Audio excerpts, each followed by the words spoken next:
Tchernon Jay ouverture média ne ka ko ne a kala sangelen tede ne Tchernon Jay kala sangelen sans fla ou be sans saba ni mafli me ka kala o bela ne mugo chaman kala u do be barake do be bar do le sorcière do rebe ali asimi krefe kuluba ne ka ko de korobe fambe ni ne te fem don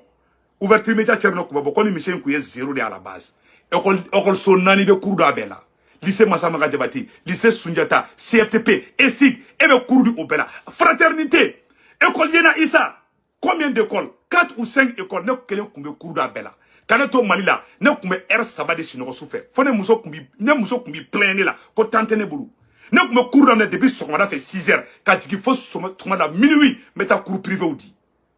ne ay barakela odi ala journaliste do nani non ambe kele nous tara gandi ka plateau sans fait l'armée monte en puissance matiki tatoma Abdul Niang ne Abdul Niang tara gandi ka plateau sans fait l'armée monte en puissance na tagara plateau sans fait avec tara premier ministre Bourja nya be prévu yo la ka yela ni ma modèle mouni donc il y a ces petits garçons devant nous ou ti fendo be mo do mo nous aklu che quoi an ye gongoro di ambe familiali ke ambe kuma do fo mo te dala mais tale nya fe mo be dala Tchernon Jay ouverture média ne ka ko din koro di du ne a kala sangelen tede ne Tchernon Jay kala sangelen sans fla ou be sans saba ni mafli me ka kala o bela ne mo chaman kala u do be barake do be bar do le sorcière do rebe ali asimi krefe kuluba ne ka ko din koro be fambe ni ne te fem don ouverture média Tchernon ko ko ni mission ku ye zéro de à la base école sonani be cours da bela lycée Massamaga Diabati lycée Sundiata CFTP ESIG et be cours du obela fraternité école Yena Issa combien d'écoles 4 ou 5 écoles ne kelen kumbe cours da bela kanato malila ne kumbe R sabade sinogo souffert fo ne muso kumbi plein la ko tante ne bulu ne kumbe cours da ne depuis sokmada fait 6h ka jigi fo soma da minuit meta cours privé odi ne ay barakela odi. Moi, j'ai servi mon pays dans la dignité avant de venir. Il peut être mana mogo escroc do betiski. Ni politologie wa. Oya mogo la ibita sur la tiki kalanite. Ça dit do be kuma ni diplôme sur animé fendo uti kilingi. C'est pour vous dire que mogo kalane era titisi ka betaka mogo ka diplôme na gushi. Adama de donia te diplôme yi. Donia be soro ka soro diplôme te. Munu e diplôme ba soro. Ay sara unyade. Ne diplôme menebulu. Moi je suis au niveau doctorat. Mais mon kalanimba a escroc ga tiare mbo fayana de. O le be bo Amérique ni France ou là. O le so ne be ngere sita fe. Munu ye kalanke ina fo ne kalanke chugona a chama escroc de nous tara dro be taka façon janfa. Wallahi billahi me ka tien de fayana. C'est pour vous dire que ne tengere écarté quoi. Ne be ka tien de fo. Anabi yere kan, ani tien bi yere kan. Ibe boy ba fo malion yana. Allah ye Mali kanun donné là. Moi je suis aux États-Unis. J'ai la nationalité américaine. Allié danga deni nana Amérique be fendo ki yere Malila. Mogo jumbi to Amérique mogo to Amérique ko obe warini na Malila. Ni war ko me soro Malila munane nana Amérique. Mona ko yakol karamogo di. Moi je donne le cours d'anglais au Mali. Mali kanune Mali yere de kanine ko wallahi. Ni Mali to ko fotoro fone be wudi. Mali ko fa de be segu tungara la. Imane ni mogo chemante be. Ni ma fo me fo segu tungara ani karsa kelela ani karsa kelela ani karsa kelela. Mais munela ni ne yi jogo jugu de ne b'a fo kele be na o de la o parce que ne te mogo bi golongolo ni na ila dro ne b'a fo bon ni a jeune activiste ou ta mogo mi clela tete me atali 10% bo ora to ibe ne kuma kwa ne ndobe ka nyongo sama c'est pour que kubla araika a fait a 10 la nya be 10 près a beturanta la o e barga denya orodi a cheche ni tunela be bi parce que ne te ka ke fla la ne be ka ke clean la j'ai l'amour de la patrie j'ai l'amour du Mali. Sorosio ne mena domina manga make. Ne ma fama mo te sene la de ali alakira minena. Ali alakira minena ka don kaso la. Ne bi se ka mena ko do bi se ka kenela. Mais o korote ko ne danga dingi. Do den o be mena ka don kaso la fa be sa kaso la. Ka sora joko du. Mais arama den beni dakandu. Mali kanu de benida. Ne ba ala dili ala ka here ke Mali ndimbe. Mali me kuma kene fana fo nyana ba ka klito la. Mali te fantan jamana yi. Ni ay ne segu tungara be boka Mali defend dongo du. Malion ayo aklito kuma kelena ni Mali kera Malien taille 100% Malien déchité bo kibeta sa kokodila Espagne mais sigi au kumanika beki aklito la aka vidéo partager c'est très important billet vendredi 12 août 2022 ni a ne chess reme Maliko la ni Mali sanu kera Mali taille Mali yere ka ke Malien deun taille malien den si tɛ bɔ Mali kɔnɔ k'i bɛ taa sa ji kan kɔgɔji kan Espagne mɔgɔw Espagne denw olu bɛ bɔ kana wari ɲini Mali kɔnɔ Faransi denw olu bɛ bɔ kana wari ɲini Mali kɔnɔ n'a ma kɛ a ka si bɔn tɛgɛ kɔnɔ jamana m'an bolo jamana ba de don jamana m'an bolo jamana nafama de don o de y'a to ne cɛsirilen de don wari tɛ di ne ma sanu tɛ di ne ma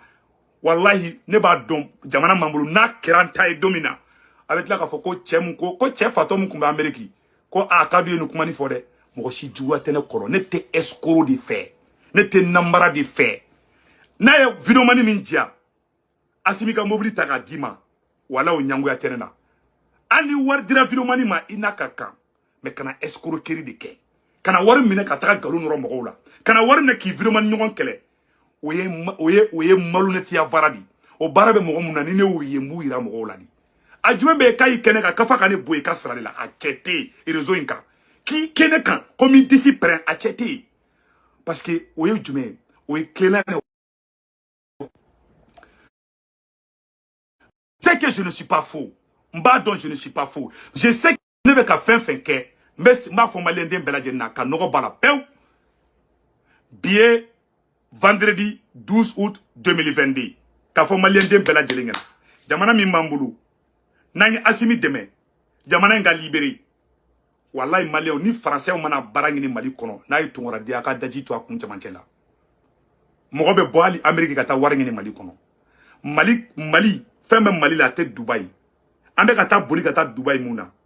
Mali fan bɛɛ ye ressource de sanu bɛ Mali fan bɛɛ jama bɛ Mali fan bɛɛ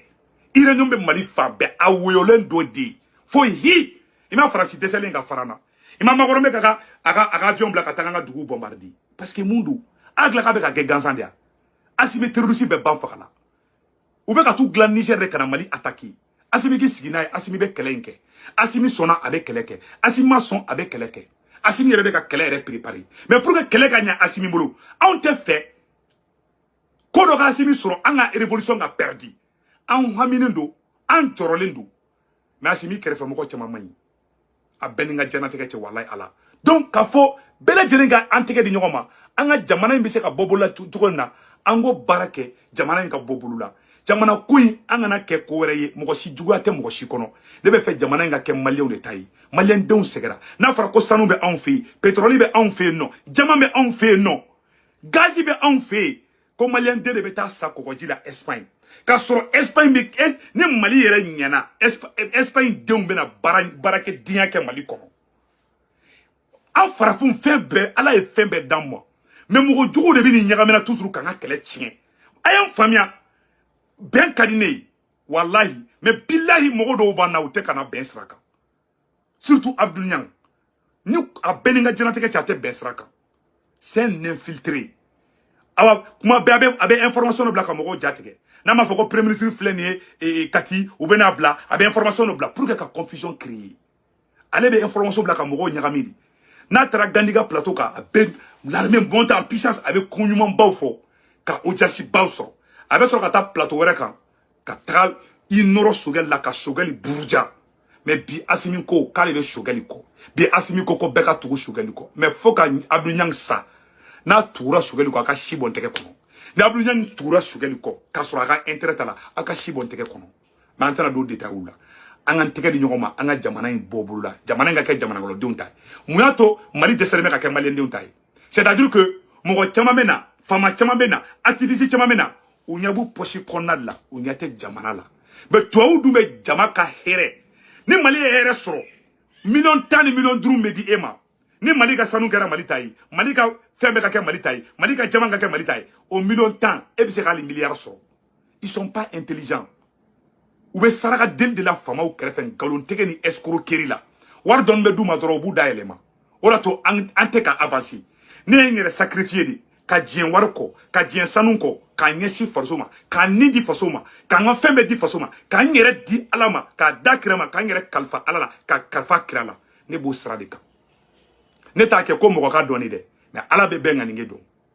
n'i y'a ye a caman bi gosi ne la u tɛ se ne la parce que n ye n kalifa ala la ala b'a dɔn a kira b'a dɔn fana n bɛ ka mun kɛ ce que je dis ça vient au fond de moi je ne suis pas méchant ala tɛ mɔgɔ jugu fɛ ala tɛ ɲango fɛ ala tɛ hasidi fɛ ala tɛ galontigɛla fɛ ni ne b'o sira kan bilahi ala ça m'a soro ne nana Facebook ka Abdou Nyanya ne nana Facebook ka Arasbatinya ou ben nana ne soro Facebook kelenka ku ka janjo sugu beke ka tlatuguni bi je suis le maître du terrain wasote fratite munyoke ko belaban tiendima pourquoi aujourd'hui Ali mfilo no beka nga vidéo saboté français o beka nga vidéo saboté ima abe akumbe 6000 la uya jigi kana so mbe directeur o batike mais malgré ni nga blabe partager o va ira munla ne me mana kan fa te partager non parce que ce que je dis les dignes fils du Mali savent que c'est la vérité donc Mali anga kenyon fait ala te nyango fait wallahi o ko son doko ko a se ku tungara est jaloux de nyang est jaloux de ça aya fo mo ma tala ka be tien dinema se ku tungara mana ni da koko ka be tien dirama nye fait fort à bet tien sigrama donc ko c'est ko ne te yeli ka ngono yeli te parce que moi j'ai fait mon doctorat en théorie de complot en tant que politologue nega te doctorat thèse basé les théorie de complot de cas maintenant dans do bela doctorat est mouillé doctorat te fouillé diplôme moi 0 à la base ni e kalanke ni tef na fanya ifaso yi ali wulu kafsani ne kalana o ne ma kalan mais ne be ka nafa ke ni ya Mali on yebi parce que me ka be fara nyon kan mais ne te mo kolon de fait ne te escroc de fait ne be kuma do fo mo ba fo che segu to ngara fana ka ko ka gele après betla ka ko che kanyi jela gi ko me ko che de dongo do be ke o horo nyani yere wolo ya sindi a benala che ala ka barka du Mali la ala ka mbe halibi mo munu ngani ngi juguye ala ku bo ana mo munu ngani ngi mai ala kunu ka la ngini duma ou ken be ka nga vidéo saboté ou be ka saboté hali sa yo nga vidéo saboté nyaba la mais c'est pas grave Francis de be ka ke quoi avec un page signalé c'est pas grave mais je sais que vidéo me partager ça je le sais ni me dioba de ke iba e page badé sans faire 600 donc Mali o de kundo akambe ala ka here ke Mali angan tege di nyoma a beni ala che ni Mali libéré là ni ato Mali mesiki kumenga ni ay Mali te ka se ka libéré dovrete y a des escrocs parmi nous parce que farafin chama be ani u ba kungulo te ko u be songa fere u yere ka nafa no fe a ben ala na krache u be u yere nafa de u yere ka nafa no fe de u be songa u be faso fere no fe u yere ka intérêt personnel no lu be here soro ani jamana chira hali jamana burujala hali jamana menana ka karkar flayi o no lu be here soro o lu ka strate mo to ula no lu be here soro o lu ka strabe muna u yere ka intérêt personnel fo yere ba fo che itita mene kitable kun che itita ngini bon ni sharabia kan ni mo ko mi afon na dron se ku tungara che itita ngini che chiente mali ko la ko ima e wo blogo nu beke che itita mene ki dabon na chiente fo ila ko o ide kri karai ni mo ko mi afon na dron ne be ndaji de tuika che itita mene karsabe kamene hali fama do yere ne wule ko che anye doli karsama ifana teni mene ne ba ngo ayi ngo c'est bon anya dugu na loma bawdi anya jela na loma bawdi an sona ngato na loma ya konana jamana ka fenge an na mo fen so ni ne sara domina una fo segu tungara ka balolin to ay ni keleke ni kede ne don